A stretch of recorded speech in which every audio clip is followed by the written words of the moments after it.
আলু কুমড়োর পকোড়ি করব। কুমড়ো কেটে নিয়েছি, 4টা আলু কেটে নিয়েছি ছোট ছোট, আর 4-5টা মরচা নিয়ে নিয়েছি। এবারে কুমড়োটা দিয়ে বেসন মেখে নেব।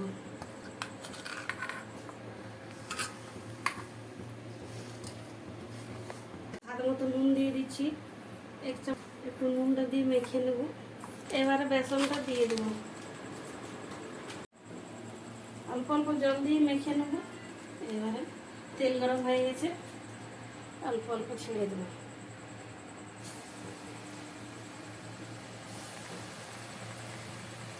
বড়গুলো পাল্টে নেব।